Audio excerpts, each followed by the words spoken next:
दोस्तों, दुनिया में ऐसे बहुत से इंसान हैं जिनके रहस्य को आज तक ना कोई जान पाया है और ना ही समझ पाया है।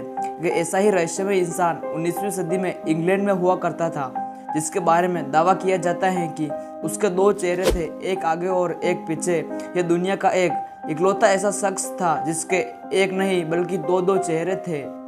दो चेहरे वाले इस शख्स का नाम एडवर्ड मोरड्राके था। कहते हैं कि एडवर्ड का दूसरा चेहरा सक्रिय अवस्था में नहीं था, लेकिन जैसे ही वो सोने की कोशिश करते थे उसका दूसरा चेहरा जाग जाता था। वह रात भर फुसफुसाता रहता था। साल 1985 में बोस्टन पोस्ट में एक लेख छिपा था जिसमें एडवर्ड का जिक्र किया गया था।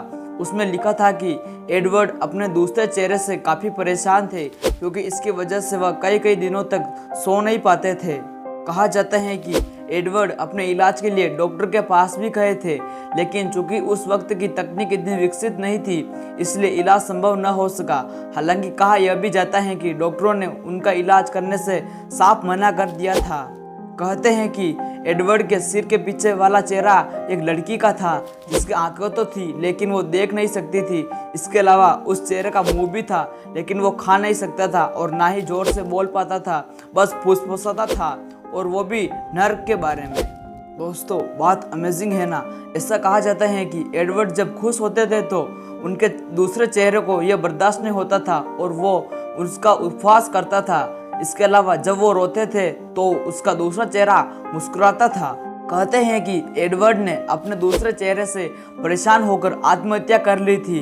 उस वक्त उनकी महज 37 साल की उम्र थी। साल 1896 की मेडिकल इंसाइक्लोपीडिया में एडवर्ड की मेडिकल कंडीशन का जिक्र किया गया है, लेकिन फिर भी इस पर कई सवाल हैं। लोग इसे कहानी ही मानते हैं।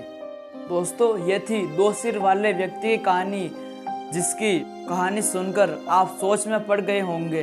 दोस्तों, इस प्रकार के और रहस्यमय और इंफॉर्मेटिव वीडियो पाने के लिए आप हमारे चैनल को सब्सक्राइब कर दें और इस बेल आइकन को भी प्रेस कर दें, जिससे आने वाले वीडियो की नोटिफिकेशन आपसे मिस ना हो। दोस्तों, अब मिलते हैं अगले वीडियो में। तब तक के लिए बाय बाय।